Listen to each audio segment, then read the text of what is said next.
5, 4, 3, 2, 1. Ladies and gentlemen and in-betweeners, on this week's On the Rocks Live from Home edition, Quarantine and Chill, we have the queen herself, no, not me, the Queen of Electro, the 8-time #1 Billboard ranking diva of fashion, art, and music. Luciana will be joining us with my guest co-host, fashion designer, and do-gooder, Daniel Sheehan, founder of Sheehan Company, and me, your favorite host with the sassy most. So raise a glass and let the drinks begin.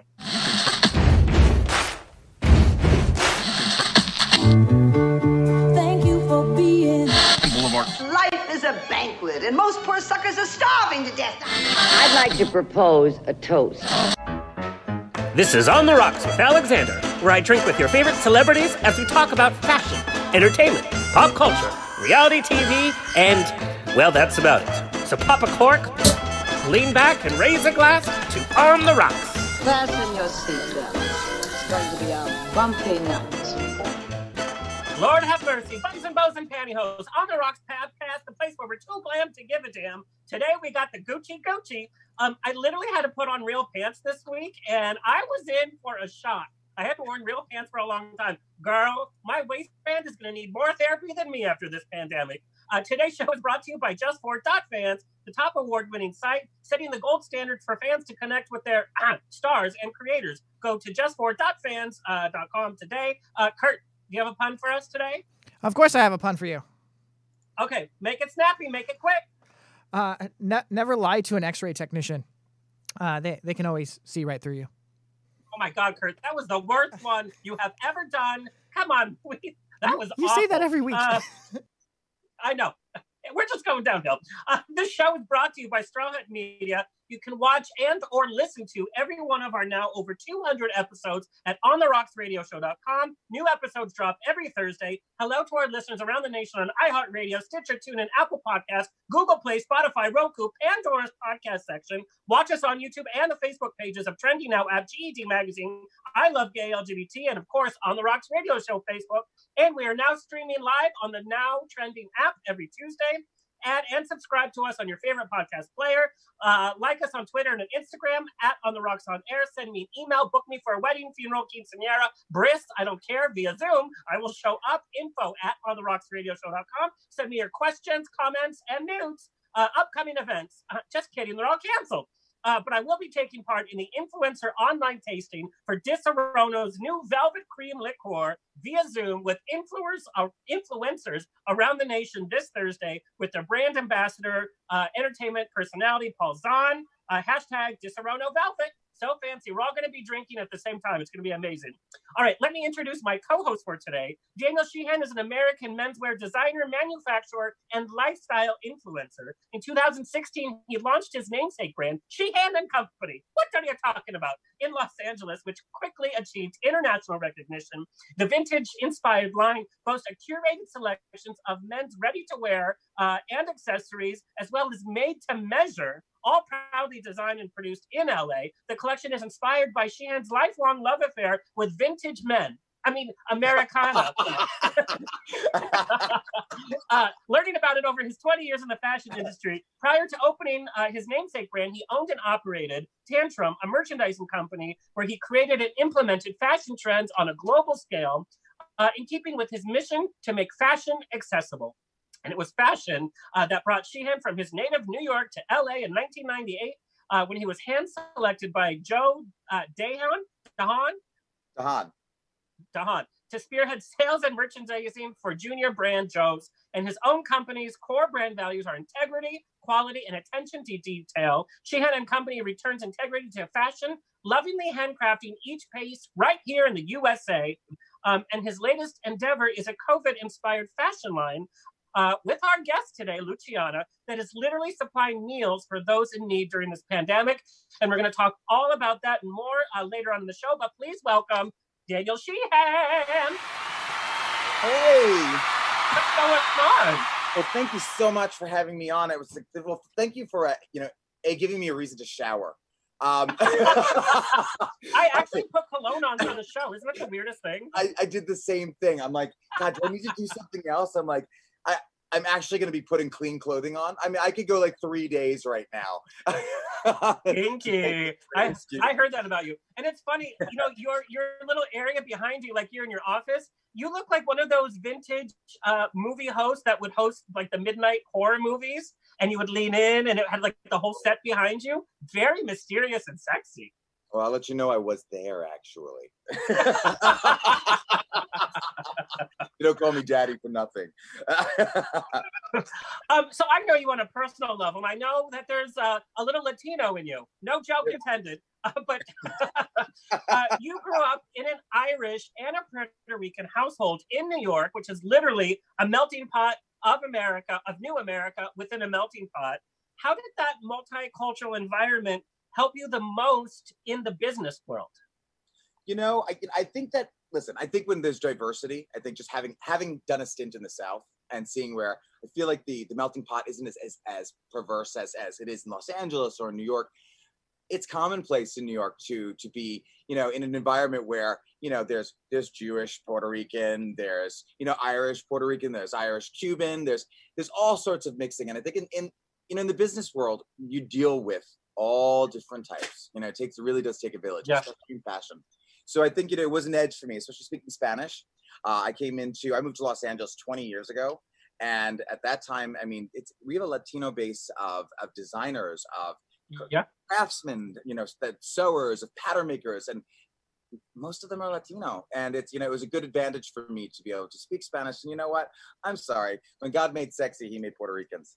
Well, I have dated a Puerto Rican, and you guys are very famous for your big personalities. Yeah. But what did you guys eat for Christmas? Did you have like tamales and cabbage? Like, what was happening? Oh God, yeah. Well, yeah, kind of. But here's the thing: my mother was a vegetarian, so it was my mother had, like, you know, every parent has got that thing where they've got the pet that was cooked. That was my mother. So our staple was rice and beans. So I was a gassy kid.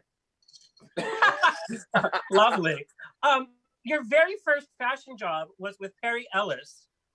As a fashion newbie, what surprised you most about working for a company like Perry Ellis? Well, you know, I got to tell you, it was I was going to NYU, and I had to get a job. I was in over my head financially. Yeah. And at that time there was temp agencies. You remember temp agencies? You could go and go in, they would have answering phones, or you'd be this person's assistant for a week because, you know, this one was on vacation. Well, as luck would have it, I was this like androgynous kid, believe it, really androgynous, with long hair. And really? Yeah, I just fit the mold. And there was a whole bunch of queens there that were like, I came in and I was like, kind of like poorly dressed, a little disheveled, and they were like, project. You know, I caught the bug. I mean, there's something magic about fashion. There's something magic about the transformation that happens. And being in New York, and then all of a sudden at the height of 90s fashion, at New York, Marc Jacobs was there. He was the designer for Perry Ellis at the time. Everyone was spending 80% of their income on what they wore. Yep. It was a vibe of like, I'm going to look good, and, you know, it doesn't matter what's going on behind the scenes. I'm putting my A game out as far as my appearance. And I caught the bug. It was like, literally, I loved it. It was passion that just filled me. So here I am. And your current line is such a blend, like I said, of it's vintage, it's masculine. There's also a playful diva element to it as well. How did your obsession with vintage start? You know what? It's it was my obsession with daddies. No, not at all. You know, I always wanted to, even when I wasn't designing, I always wanted to look a little bit different. And so I was the kid who would go to the Salvation Army, and I would go and I would, you know, I would take my mother's sewing machine and I would like recreate, and I would just make some cool shit to make myself look a little bit different. When I wanted to start my own line, I found myself, especially approaching my 40s, I found myself in this weird conundrum. You know, I was hanging out with guys who were a lot younger than me, and I felt like I was in a different group. I didn't want to wear stuff that was necessarily from Urban Outfitters. I didn't want to have that same t-shirt on it. Well, at the same time, if I was going to wear clothing that was for my age group, it was fuddy-duddy. It was old and frumpy, and I wasn't ready for that yet. I still wanted to be relevant. So I always wore vintage, and it kind of brought me back to the day, the things that I really loved. were these pieces that I bought years and years ago at Gedstock fairs, where I would go in Brooklyn, going through old factories and finding cool stuff. I wanted to recreate that stuff because I still felt it was maybe too dingy to wear. And that's how it manifested. That's really what happened. It's like I started recreating vintage pieces that I loved and really finding some amazing details in the mistakes that happened years ago in fashion that you learn to avoid as a seasoned manufacturer. And boy, it really hit for me. So it was, and there's another piece of the line and the vintage factor about it. I love the idea of swimming upstream. It's about, for me, fashion's an echo of my life, of who I am right now. And it is a little devious. It's a little cute. It's a little to what society tells me I have to be. One of the shows I did was Tall, Silver, and Handsome. And it was actually a joke because everyone's tall, dark, and handsome. And it's like, I'm going to be tall, silver, and handsome, man. So whatever, or like the bad things about being gay, being a mama's boy. Boys don't cry. So I'm, do t-shirts like, badass mama's boy, badass. I'm a mama's boy. I love my mama. So there's a narrative in the t-shirts. There is a swim upstream kind of vintage sass to it that I love. So yeah, I think I love the way you describe my line. Thank you. So well, I love that. I was the kid in high school and we had uniforms, but I would add suspenders. I would add spats. I would wear two-tone shoes before they were being sold. I would paint the white section on a black shoe to create my own two-tones. Oh my God, that's so cute. I love that. Would you do that with the lace underwear too? No, but I made gin in the bathtub. I guess you're looking pretty good. You're looking fine. It's been over a year since I've seen you last. You're looking good, Daddy. I think it's been 2 years, by the way, Daniel. It's been 2 years. Wow. And I have a little artifact for you. 2 years ago, we hung out in WeHo after the show, and it got quite messy, and I stole your ring. I still have it. My favorite cock ring. Well, I'm very excited. As we know that small business owners are going through a lot right now, especially during the pandemic. And so you're kind of doing something different with your line to, number one, keep your name out there, but also to help the community. And you partnered up with our guest of honor today.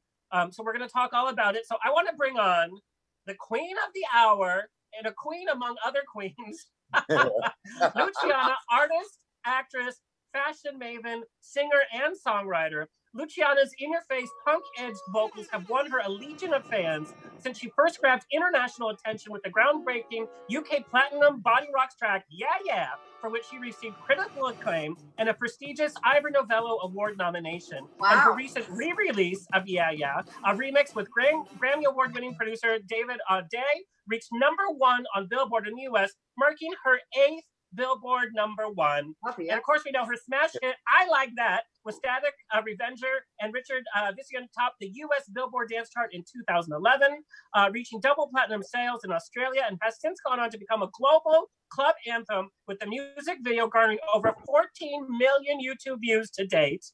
And her collaboration with South American megastar Juan Magán went #1 in 9 countries on the first day of release and went platinum within 2 weeks. The video rocketed up to 80 million YouTube views in less than 4 months. Refresh, baby. That's what I was doing.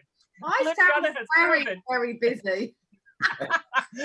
She has proven that she will continue to give music lovers her signature sound that stays in demand by fans and industry supporters alike. And of course, the gays almost dropped dead with her video with Golden Girls' Betty White for I'm Still Hot, a song that inspired many of my drunken nights, by the way. Tell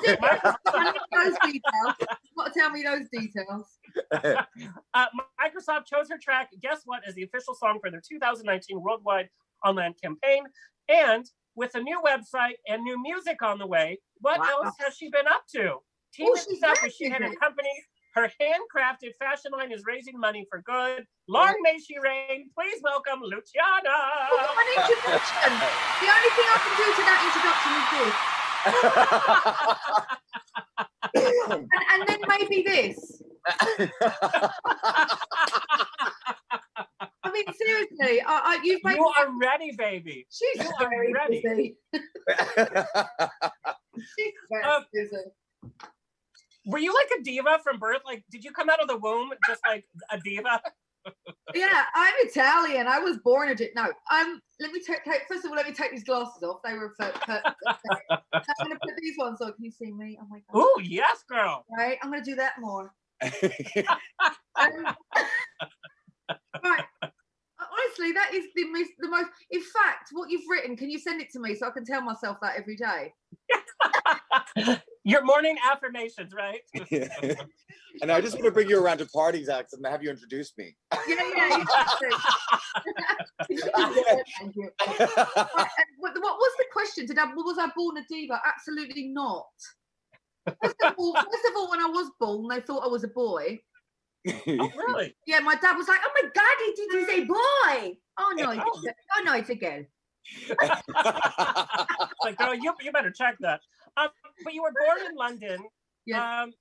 I won't say in what year because a lady never reveals her age. I know I'm have it. I'm totally happy with you telling. I'm totally owning my age. I'm 76. Thank you. Somewhere Cher is like, no, he isn't wrong. But you were born at such a time. What a fantastic. We were talking about melting pots. Born in London, it's such an amazing time of a melting pot of music. So many different influences and sounds. Yeah. What was the first kind of influence you remember that said to you, wow, this really affected me. I really want to be a singer? Well, it was really funny because I wasn't actually a great singer, but I could do really good impressions. But the first stuff that I used to listen to, the first record I ever bought was Golden Brown, the Stranglers. And then the first stuff I'd listen to was like reggae and ska music. And then I was like into like acid jazz and Tower Power. I went the opposite way. And then I started listening to dance music. But so the dance music and the post-punk, the whole Blondie vibe was when I thought, yeah. And that's when I sort of like found my footing. But when I found my voice, when I was like started shouting, was when was just after I've done an album basically on Island that nobody's ever heard, which is a great album. But that's when I found my voice and my punk voice. I think Chris has heard that album, to be honest with you. Chris has heard that album. Cheers, everyone, by the way. Cheers, sweetie. Cheers. Thanks a lot. Cheers. Thanks a lot. Cheers. Cheers. Thanks a lot. Cheers, darling. Yeah. Oh, when was the first time you sang in public? So you weren't like a singer in school. You weren't singing at the assembly or anything. Well, I did. I was like I said. I wasn't. My best friend was the singer. She was the singer, and I was like, yeah. I mean, look at me. I can sort of like not do anything great, but sort of do things. But I could always do art. I was art, and then I was like, I wanted to just sort of like do things. So I was good singing. Well, I was all right. So she was the singer, and then she got me up on stage, and then when I was 15, I joined a soul band. I started doing backing vocals. But Sally, I think you better slow that Mustang down. That's when you're 15. So I did that. So I've always done it. And then when I was 18, I got my first record deal. And I was doing R&B. I don't know if anyone's heard that, but it was like pop R&B. And when you're 18, you don't really know who you are. So you're just sort of doing the moves that you do, that you've learned. So yeah, that was that. But yeah, so that's it. That's the signature sound anyway for the yeah. The yeah was the signature sound, I think, and the post-punk Blondie. Well, and you hit the UK charts many times, starting in your very early career. Was it tough having that kind of success so early on? Is that a good thing or a bad thing? I don't think I had success in my mind at the time. I'd had these. I felt like I was always like 2 years ahead. So I'd had these really big record deals and all this excitement surrounding it, but I didn't actually have big success. In fact, I was crying when I was 21, thinking my life was over. So I was like, what are we gonna do? What are we gonna do? And then I cried for another couple of years. Then I got a record deal, and I was with the Sony record deal, and that was a really big deal. So it wasn't until so I've been doing it since I was 18, and then look at me with my pen. It's all very important. She's doing it. And then it didn't happen for me till I was 30, and I'm 46 now. Okay, so I was 18 to 30, and I thought I was like, oh my God, I haven't paid my mum and dad's mortgage. I've failed. but of course you haven't, because you've sustained your living through music. Yeah, of course. So yeah, so that was it. So, and then the yeah thing happened. So I didn't feel successful. I felt like I didn't really know who I was, and until the post-punk album, the Unheard album on Island, which is when I was 29, and then the yeah track, because that's when I was giving up. I was like, right, I'm giving up. I'm doing art. I'm gonna eat cake and I'm gonna do art because I don't want to be in the industry anymore. And then the track, the D Ramirez track came in, and it had that sound, and nobody had ever heard that sound. And I said to my writing partner, I can't pitch to it. He said, he said, shut your mouth and go and write to it. So I wrote that, and it was actually, this is me being honest now, because I pretended it was about a relationship. It was actually about, it was me saying how I felt to the industry. I was so hated the industry at the time. So I was like, yeah, Vicky got it all worked out, but you don't know nothing. So, and then 11 weeks later, it was, it was the track that changed me, and the track that got me to perform all across the world. So it was from the age of 30 that it actually happened. Oh, well, and we know you as a solo artist, but you also worked in the band format. You replaced a singer in Crush. You sang lead for Shooter. You've really blown it. Yeah. Did you like working in a band format? What did you learn most from singing in a band? I learned how. Well, that's where you learn how to work a stage, and you learn musicality, and you learn, how to be. You learn how to be yourself and how to perform, and the craft of being a performer, and also songwriting. Because my dad said to me, you have to do something, and you have to do one thing well. So what are you going to do? Because I was like, okay at a lot of things. Yeah. So, right, I'm going to do music because I'd had the record deal when I was 18. And I'm going to focus on writing, and I think that's the thing that sustained me, is being able to write all the tracks. If I didn't write, I don't think I'd still be here. She's 104, never lost a system yet. Now, creatively speaking, and Daniel, I'd like you to chime in too, as a creator. When you have to create for other people, like you've written songs for Britney Spears, Kylie Minogue, Havana Brown. How is that done creatively? Do you write a song and be like, oh, let them sing it, or do you write it knowing that they're going to sing it? How does that work out, and how does that kind of work with your creativity? Oh, well, I could do a good impression of Britney. So when yeah. Once said it's like she communicating with dolphins. She's so lovely.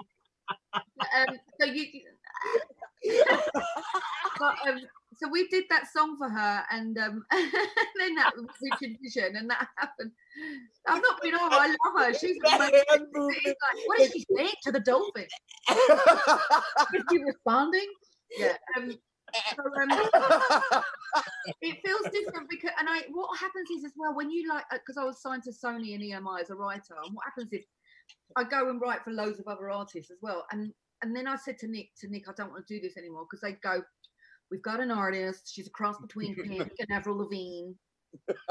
We want you to go in and be really quirky.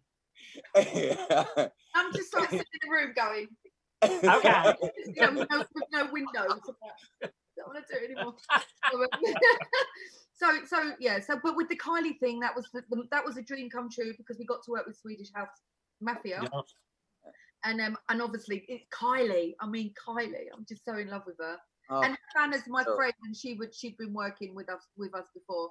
Yeah, we did a couple of tracks with Havana. A few tracks actually. It's funny about Kylie. We have like the Britney Spears. We have other artists that have their ups and downs, and the public loves them. And the next day, like, even Madonna. Now everybody's hating on Madonna.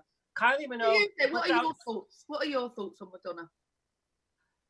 I think she's listening to too many other people, and she's not in charge of her own ideas anymore. She wants to be the cool kid when she should age gracefully.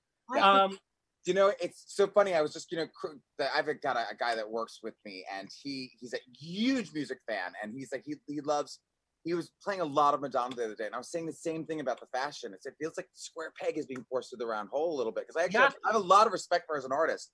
But for me, from a fashion perspective, it's kind of like, What do you mean what she's wearing, Daniel? Well, yeah, I think it's a whole aesthetic. I think music and fashion, they run tandem.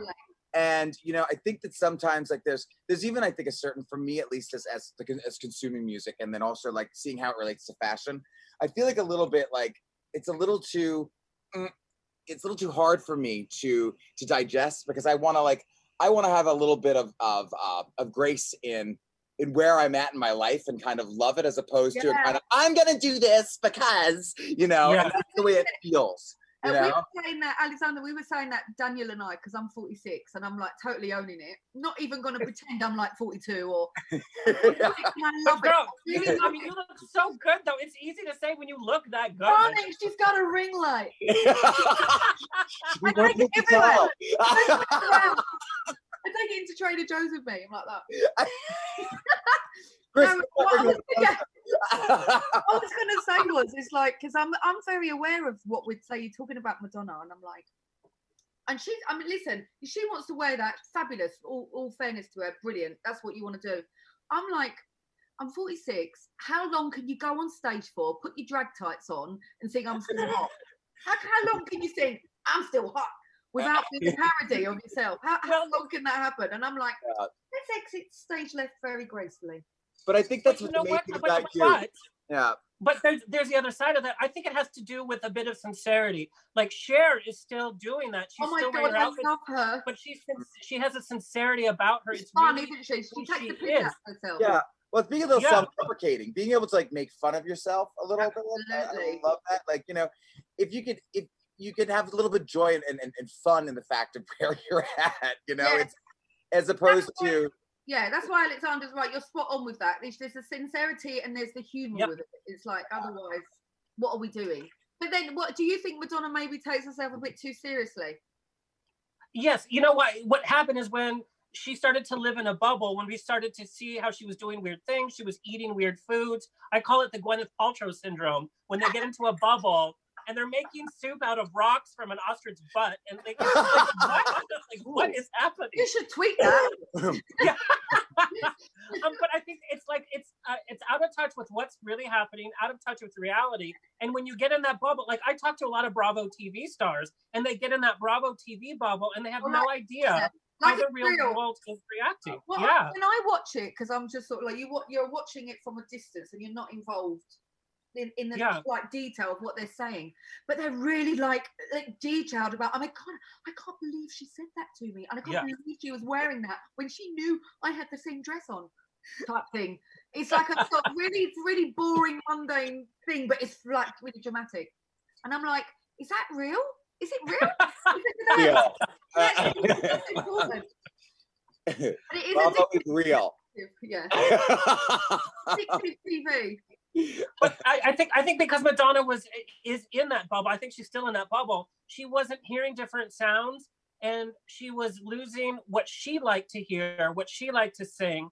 And she used to be ahead of the time. Like Ray of Light was so wasn't it changing for her career. And I have to tell you, I was not a Madonna fan until Ray of Light, and then that was the first album I ever listened to. But she was setting her own sound. She wanted to do what she wanted to do, not what people were saying. Hey, the kids are doing this. You should do this. Yeah. I got to say one story that I'd heard, which I think is so awful, but just like she's got to take. So anyway, so that she met. I don't know if you know this. It's quite a famous story. Stop me if you have. I still won't stop you because I want. Oh, okay. So she met the writers of Like a Virgin. You know the story? You know the story, No. Yes. She met the writers of Like a Virgin, and they were so excited to meet her. They're like, oh my God, we've always wanted to write for Madonna. She's amazing. Oh. So they're like, oh my God, she's coming to us. She's at the party. She's at the party. We're going to see her. We're going to see her. At the party, we're going to see her. We're going to meet her. She's coming. So then the guy says, this is so-and-so and so-and-so, and they wrote Like a Virgin for you. And he goes, oh, Madonna, we're so excited to see you. We've been so looking forward to meeting you. And she says, well, now you have. How horrible is that? Oh, my God. Isn't that horrible? We're so looking forward to meeting you, and now you have. I'm like, oh, my God. Whoa! You know, Daniel does that same thing. He says the same thing at the sex club. He says that same thing all around. Yeah, it's Now kind of you hard to have. say that with my face down. Oh, that's brilliant. I want to see Daniel dancing under this light. Oh no, girl, I am not moving myself from the ring light. In fact, as the sun goes down, I'm like, Chris, move it a little bit over. Yeah. It's funny. It's all about the no bags and the shadows. We're all going to leave this pandemic and we're not going to recognize anybody. Number one, nobody will know how to wear pants anymore, and we're all going to look like, girl, you was ugly. Oh, I love it. On that note, we're going to take a really quick break, and when we come back, we have more. Okay, and we're back from our break. It goes that quickly. Okay. We'll do all the commercials later. There we go. So, Luciana, I have to know, where were you when you heard that you hit the Billboard #1 for the first time? Where were you? Who told you? Who did you call first? Well, that was with Dave All Day, wasn't it? So, and I think that was the Aisha Coco track. I don't know if you know that track. It was a track that was an alter ego I did because I was singing a soulful vocal. Yeah. So Aisha Coco, and the track was called "Figure It Out" with Dave All Day. And I remember thinking, I'm sorry, is that correct? Is that actually true? And then I got told by Bobby Shaw from Billboard, and I started crying. Yeah. So I remember being in my garden at the time, and that's when I started doing high kicks around the pool. Right. I love it. Yeah. You know, and some of your listeners do not know about your duo. There's Luciana and there's Aisha Coco, the same vocalist. Two separate voices. And tell me the thinking about establishing those two personas. Well, do you know what? I've only ever done it once with the Aisha Coco, and it's only because I was trying to establish myself as like, I think you got it all worked out, because I just came over and I hadn't done I don't think I've done I Like That yet. Or you tell me, Alexander, had I? Maybe I had. And it's all a blur, darling. It's all a blur. Wait, there's two alter egos? I just did a soulful vocal stuff, like it was like talking about figuring out. So it's like that. So I'm like, okay, I've got. So we just put I Should Coco, and in London, I Should Coco means I should think so. Yeah. Fun. I Should Coco. Yeah. I thought I Should Coco was a fun sort of play on words, but yeah, that's just it. That was just one thing I did. I did not know that about the origin of Aisha Coco. I'm going to use that as my. I Should Coco, we say in London. I did not know that. Alexander, take it and make it your own. Take it and make it your own. Daniel, I think there's a T-shirt in there. There's another T-shirt in that. But funny, it's that Luciana and I lived in the same part of London. We didn't know each other then, but lived in the same part of London at the same time. Yes. Back in the late 90s. I lived there for 4 years. It's funny, we were spitballing the other day. We would have been all to the clubs together, probably, but not, not knowing each other. Obviously, we're the same age. Luciana, the gays would never forgive me if I didn't ask, how in the hell do you end up with Betty White for I'm Still Hot? Who made that suggestion? Oh my God, you're going to love this story. This is a brilliant story. So I'm in a club in San Francisco. Let's start there. And I'm in a club where you're not washing your armpits. It's that kind of like real beefy man's bear club. And I'm loving it. Yeah. Everywhere across the States, I've been to a bear club. Everywhere I've been to bear club. So I do the gig, I do a Pride, and I'll go to a bear club with my tour manager, who's there. So I'm in this bear club, and my tour manager says, this man called Dominic wants to talk to you. He said, but before you talk to him, you have to smell his armpit. And I'm like, okay. That's what happened. This is the truth. So I go up to this guy, and he's like 6'4", and he's got no top on, and he's like, like that. Harness, like that. Yeah. And I go, hello, Dom. I've got to smell your armpit, apparently. So I'm like, I lift up and go, I've got heels on as well. That was lovely. It was lovely. I went, I said, that's lovely, Dom. Really nice. Now tell me what you want to talk about. And he said, I said, I've got this client Betty White. We've done 9. We've done 9 attempts. Wow. I know. We've done 9 attempts at Lifeline. He said, and no, she hasn't liked any of them. He said, I heard your track, I'm Still Hot. Would you be prepared to do a video with Betty White? If she says yes, would you do it? I'm like, absolutely. So anyway, she said yes. She heard the track, and then obviously we changed the lyrics for her. She comes to my house. Nick, she does the vocal at my house. Just think about that, Betty White. Oh my God. Yeah. So she comes in and like Nick's like, just be cool. Just be cool. And I'm like, golden girl's coming to my house. I'm like, oh. I'm into the house and I went, you all right, Betty? She went, yeah. I went, do you want a cup of tea? She went, no, dear. I said, do you want a sandwich? I got all what, cheesecake? Yeah, no, yeah, she didn't know that at the time. So I said, do you want a sandwich? She said, she went, no, dear. I went, do you want a shot of vodka? She went, this was like 10 in the morning. She stops at 1 because, you know, she's like getting up at 4. Yeah. So she goes, she goes, no, thank you, dear. I've had my shot of vodka. And then she goes into the studio and then she's like, I got with the lifeline. I got, but she's acting the word I got. Yeah. Full time. I may be a senior, but so what? I'm still hot. Really, really slow. And Nick's like, Betty, you've got I hooked up with the lifeline. I got percussion. Oh yeah, okay. Anyway, so it took us like 4 hours to do the vocal. Like cut it all up. But yeah, that was it. That's my Betty White story. And then I'm like on the set with her, and I'm like, I'm doing a video with Betty White.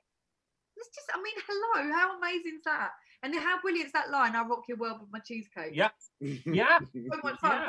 And then we were supposed to do the Abbey. You know the Abbey, Alexander? We had the event at the Abbey, and we were supposed to both put our hands down. You know, like the Hollywood hands. Yeah.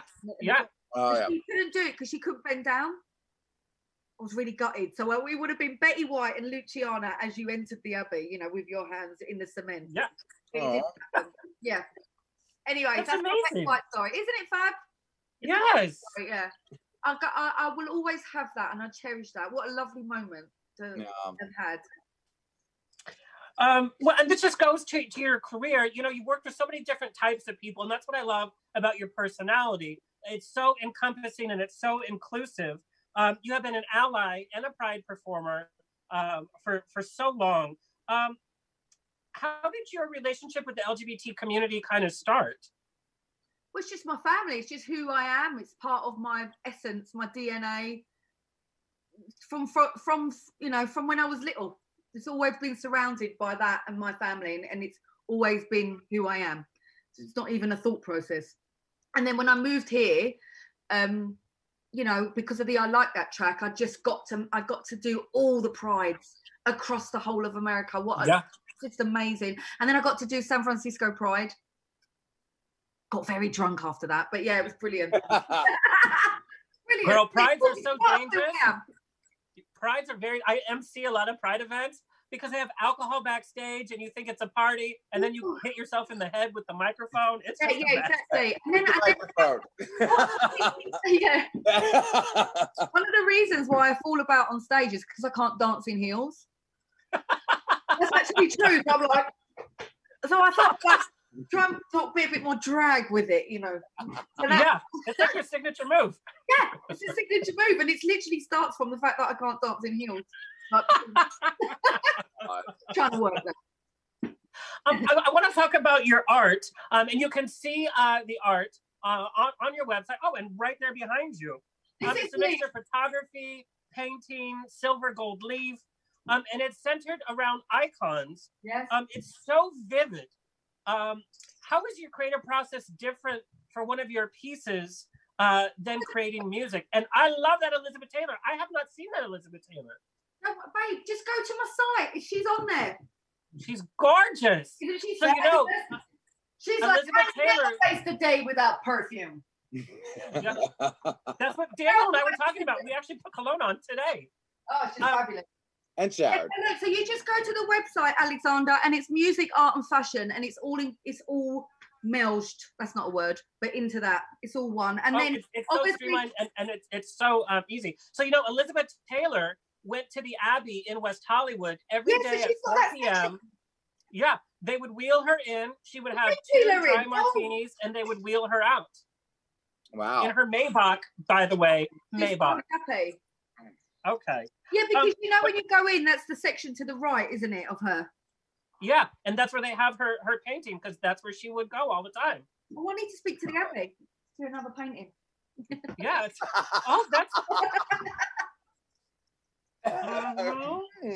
That's such a great idea. Put this down, Alexander. And then we'll do a little pop-up performance. Ooh. Yeah. Maybe a little pop-up performance / fashion show. We'll sell the t-shirts. I want to show you these. Oh, I'll let you do the lead-in. So I want to talk about this collaboration with Daniel Sheehan. You're so good, Luciana. You're so good. Because I'm sitting on the t-shirt, I felt it on my back. My spine is Was your spine tingling? It's so sick. This whole thing. You know the funny thing? Angeline is a Hollywood personality. She sells t-shirts out of the trunk of her car, and you cannot take a picture with her or talk to her unless you buy her t-shirt. Buy something. Oh my God, I've got to Google her. She sounds fabulous. Do you know her, Daniel? I do. With the lips. With the lips.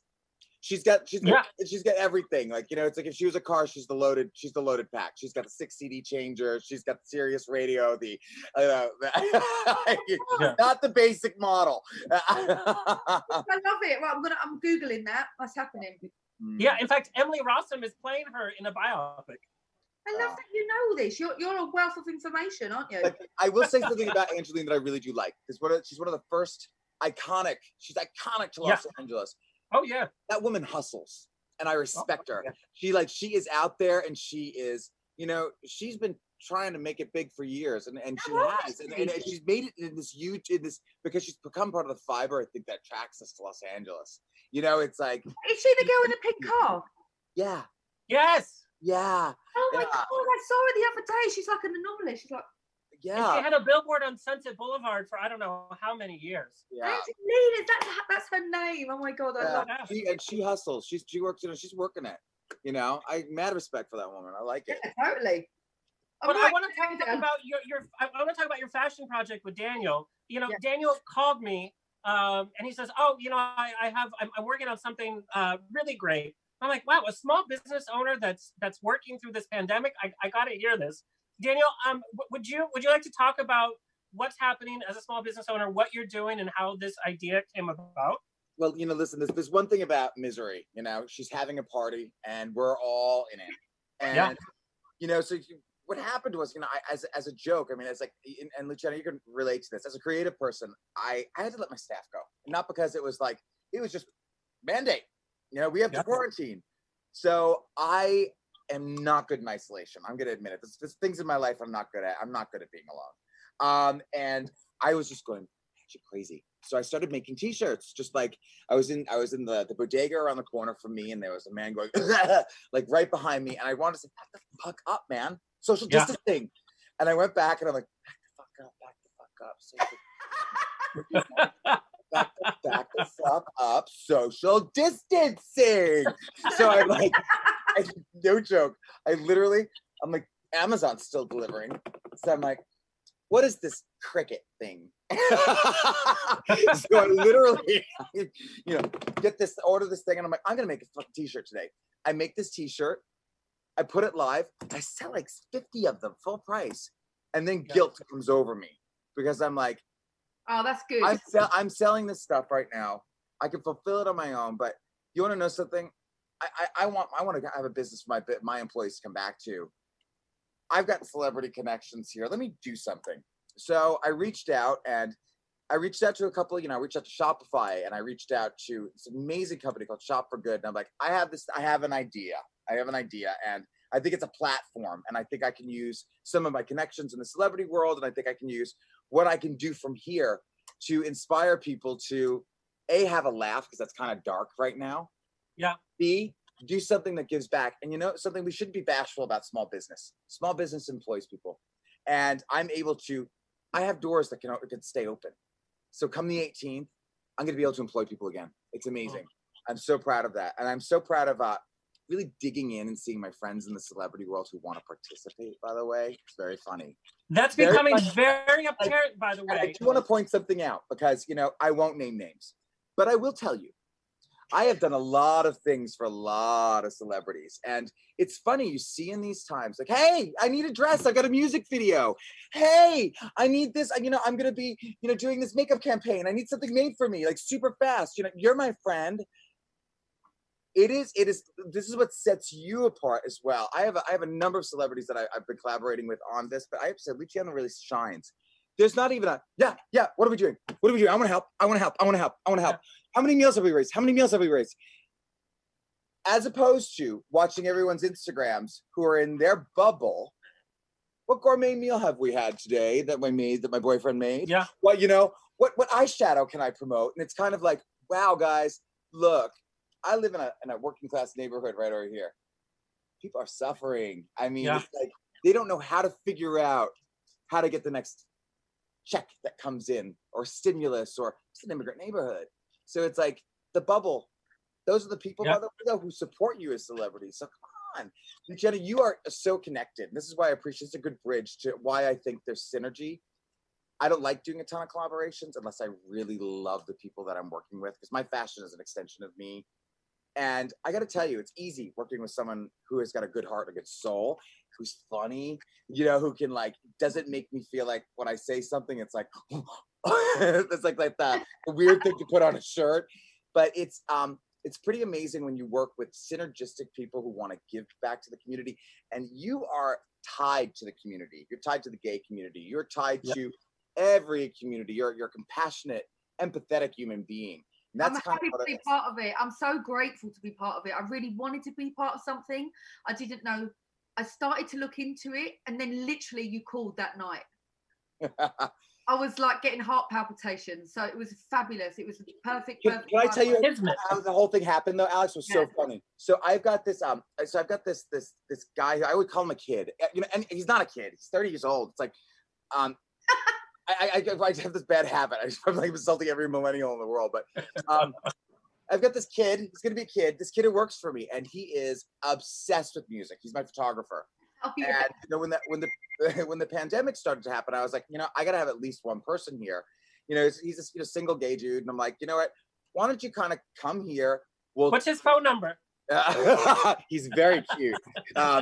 He's a little hotter. So I've got this. He comes up to me, and I'm like, I had just posted something. I had drawn a T-shirt because you inspired me, Luciana. Remember that I did the Louboutin on the face, which we need. I've got that here. Do you want to see it? Yeah. So yes, that would be a good one to pull out. So I've got this. I see this piece of art comes to my head, and I'm like, let me sketch this thing. And as a joke, I tag. I've known Luciana for some time, so I tag her, and I'm like, I did this for you, babe, as a joke. And Chris, who works for me, goes, do you know Luciana? I'm like, dude, what do you mean, do I know her? He's like, but like, you know, like people follow you, but like, do you know her? And I'm like, yeah, we're friends. And the look on his face, he goes, and behind that goes, How did you guys meet? To me, he literally knows more about her life than she does. When you did Covered in Punk, and I remember that video when you did that. I'm like, oh, did I do that? I said, when did I do this video then? He knows in chronological. There he is. He knows in chronological order of life more than me. So this kid knows the whole kid. Sorry, I'm gonna keep on calling you kid. I would kill for somebody to call me kid. Knows everything about this. So I was like, this is a good synergistic place to be for designing. I'm like, you know what? Sometimes it's hard to get in touch with talent. Like, you know, you don't want to make a mistake. You know, yeah, it's like, of course. So you want to make sure it's like got the vibe, and you know, sometimes there's a double entendre to the lyrics. So I was like, Chris, tell me. Chris, tell me about Luciana. Where was Luciana in April of Yeah. 1999. He was recording this. She had this for breakfast. Yeah, she had, I saw her. Pretty much. No, but yeah, so that's kind of how this whole thing happened. And then the next thing is we start Zooming together. And it was like, What was nice, Alexander, is that he's very cheeky, you know, and he's a bit dirty and a bit naughty. Yeah, the connection was like between all of us. Yeah. So I always. But that's what I love about you. That's what I love about you. You're so down to earth and you're so real, not putting on airs. And you're like, okay, let's get to the point. Who, what, why, where? Let's do it. And that's what I love. And that is Daniel's personality too. Yeah, totally. I'm a worker. I think I'm a worker. Daniel's like triple the worker that I am. It's insane. Oh, I thought you said wanker. Well, that too.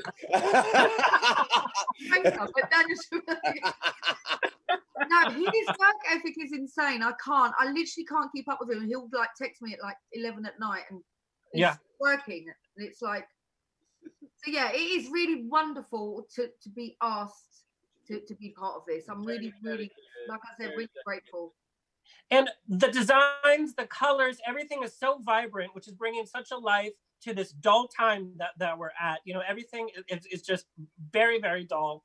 But I want to know how, and we have a video of here, you actually making one of the shirts there. Oh yeah, everything's backwards. Everything I do is backwards. What's going on with me? Hey. It's like, that's what happened in the DJ Live Instagram set when I'd written everything backwards. But yeah, so this is the Holy Shit, I Fucking Love You t-shirt. Yeah.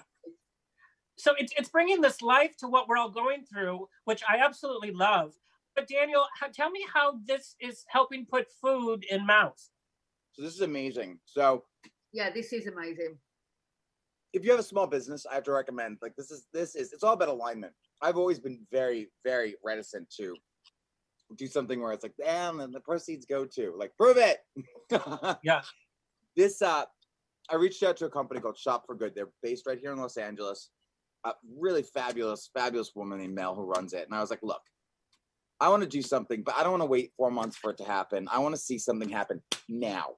You know, I'm speed to market. Like I do something, you know, before you finish the sentence, like, it's in front of you. She hooked me up with the most amazing people at the Westside Foodbank right here in Los Angeles. And I'm like, how do you quantify this? All right. So I'm going to give you money. What does it do? Who does it feed? Unbelievable. This was what woman Genevieve says. All right, here's the deal. $1 buys 4 meals. Yeah. That's insane. That's insane. Yeah. Because the thing is, and I love about the Westside Foodbank is Westside Foodbank is they're the supplier to all of our favorite charities, like Meals on Wheels, to God's Love We Deliver, to every agency that deals with children, you know, you name it, a friend in your circle, the 6 degrees of separation, you know, your girlfriend who's got, you know, at home, her kids are at home with her now, elderly people, LGBTQ youth. I mean, the Westside Foodbank is feeding them. And what they do is they buy in bulk, you know, so you give them money, they take that $1 and they're going to take that $1 and every other dollar they have, and they're going to buy, you know, they compete against bonds. They go out and like buy bulk food and then distribute. Yeah. So this is the amazing equation for us. And Luciana, I'm really proud of you. I don't know. I don't know. I want to wait to tell you this, the real number. All right. So it's pretty amazing. Drum roll. We just launched this. It really warms my heart to see. Yeah, me too. On both sides, the support from your fan base, from my fan base, and the ability to do something. It feels good right now when your hands are tied to actually be able to say, hey, guess what we did today? Guess what we did in 24 hours? We broke over 1,000 meals. Over 1,000 meals. It's, you know, one t-shirt is basically creates, you know, we're taking a big portion of it and putting it towards a real donation. So one t-shirt is $10. $1 is 4 meals. One t-shirt is 40 meals. Luciana cost over 1,000. It's probably close to 1,500 meals right now. That means 1,500 people. Oh, that makes me cry. That's just absolutely. You know, and the thing I love about what you're doing is that it's like, it was so organic, and it was the main mission about what we're trying to do, and it's good. You just found that out today, didn't you? I was tallying it up at 3 o'clock in the morning. I just love that. Okay, Yeah. So how nice is that we've done that? Yeah. You know what I mean? We've made people smile. You've bought a T-shirt. You've just had some fun with that, and that's happened as a result of it. And I got a cuddle. Brilliant. You don't say cuddle, did you? I say cuddle. What they don't know is that we were actually separated at birth. That's my Siamese sister. Alexander, what do you think of his accent? I think he's got a good I don't know what you're talking about. I'm doing his Irish accent. Oh, that's good. Give me your Irish accent.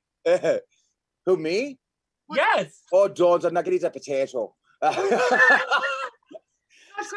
to a potato. We're done here. That's pretty good. That's pretty good. It's like from Snatch. You watch Snatch too many times. You look dark. Wait, did you say Snatch? You look dark.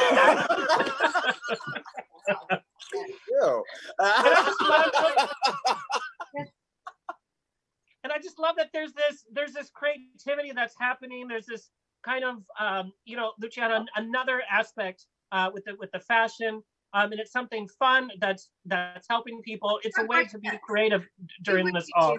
But just like with the Daniel called it just at the time when we were creating this website. Obviously, I've got the music up. All these fabulous things are happening. I've got all these new releases. Will Sparks, the new Mogwai remix, all stuff that's great. And then obviously the art, which is what I'm, Beautiful. Because I said I didn't want to wear drag tights at 50. I'm going on stage wheeling them out. But so I'm like, right, do your art. I'm really, really getting involved in it. It's fabulous. And then Daniel just came out of the blue with this, and I'm like, what a fabulous thing to be involved in. So I'm really, really, really happy. And now that website looks bloody amazing as a result. It does. Yeah. Daniel, I need that T-shirt, Luciana girl. This little off-the-shoulder number that I've got over here. Oh, I love it. Oh, girl. Tanya bought one. Oh, can I wear it for you? Wait, hold on. There we go. Off the shoulder. Elizabeth Taylor's had too much to drink. Not the first time somebody said Obviously, that. not just Elizabeth Taylor. That looks lovely on you. Looks very sexy. Really? You think so? I'm trying to gain it up a little bit. Off the shoulder. Off the shoulder. Totally go. Tanya, that's Luciana, tell me about your new music. When can I download, click, love, share, saturate? Oh, I love that. When can I download, click, love, share? Oh, click. Wait a minute. I know that's a really good T-shirt. Download, click, love, share. I'm going to write that down. Wait, download, click, love, share. But don't forget to tell them where you can buy the fabulous T-shirts that you're having that are going for. You buy the fabulous T-shirt, you go and you click buy now. So then it goes to Daniel's site, and then it happens from there. It's all very, very simple. It's actually very simple, very streamlined. You can go. There's 2 places you can go. So I highly support it because you can go to. So we're like married. We're like linked together. Yeah. So he's my gay husband. So if you go to Luciana.com, which guys I highly suggest, because if you go to it's a beautiful site. It's so easy to use. Epic. Really links to appreciate my that. website. It took us forever to do, so thank you. I really do appreciate that. Go on, sorry, Daniel. Oh no, I love it. I mean, listen, I'm so proud of you that like the website, like not making me look bad or anything like that. You know what I think? Your site looks amazing. So is that a Thigh Master? Yeah. Oh my God. Sorry. It's real. Digressing. Digressing. What you don't know is I'm doing my Kegels as we speak. That's the wind that you hear. If you go to Luciana's website, if you go to shop, it links right to the collection page. Yeah. So, or you can go to my website, Daniel Sheehan Co. Luciana's a lot easier to remember. Boom. You can go check it out there, and you can. It's fun. It's entertaining. Yeah. You got to entertain a little bit. I'm a fashion entertainer, and you're just an all-around entertainer. Yeah. That's exactly what you are. Thanks. Alexander, can I just say it was lovely to meet you. I'm sure we met somewhere. Have we not met somewhere back in the day? You know, you remind me so much of Sarah McGuinness, and she's also from London. Well, I'll look her up, Sarah McGuinness. She sounds Irish. You guys would have a party time. Would we be getting drunk together? Okay, so but tell me about your new music. Okay, so the new music, I've got a new Will Sparks coming out called Anything Can Happen in the Next 5 Minutes. I made you a t-shirt. True story. Yeah, true story. And he's made a t-shirt. Actually, let's just go back to where's my Spine is Tingling t-shirt? She's got t-shirts galore. Have you got the My Spine is t-shirts? Oh. My Spine is t-shirt. Hello, what am I talking about? Oh wait, My Spine is Tingling. What about your spine is tingling? Yeah. Oh, I love it. So sexy. All right, so then we got the Mogwai, you know, the Faith, the Mogwai track. That was really, really big. That happened. And then we've got remixes coming out of that. I've got a new track coming out with Toast, and I've also done another track with Juan Magán. And I'm working on some more Latin tracks. I'm always working and I'm always writing. So it's I love it. Yeah. I've always got to do that. I always got to do that because it makes me happy.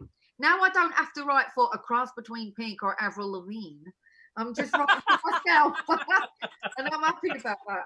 I'm happy about that. That's cool. It's just, I feel very grateful to be able to be creative on a day-to-day basis. I love it. Isn't it? Okay. We're going to take one more quick break. When we come back, we're doing rapid fire with Luciana and Daniel when we come back. Okay, cool. And we're back. All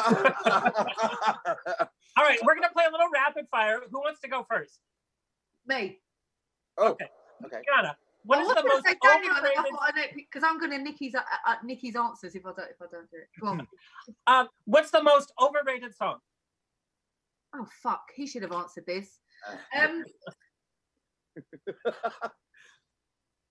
So here it is, Merry Christmas, everybody. Now I do like it, but I mean, you know, I'd like something else. Carry on. Yeah, okay.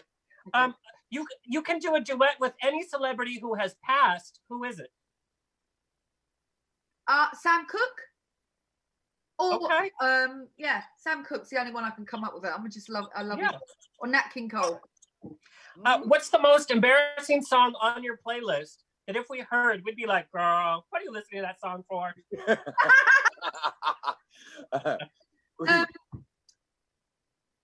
I'm going to say this. I don't have any embarrassing songs on my playlist. Oh, come on. All right. No, that's good. I mean, she loves her music. Mine is Mbop. I still have Mbop on my... Oh, yeah, but that's a good pop song. See, that's not embarrassing. That's a good pop song. I wish I'd written it.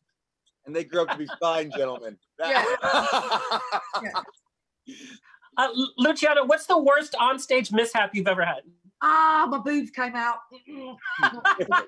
Like this, when you're 18, like you just sort of like getting to know yourself, you're doing all this.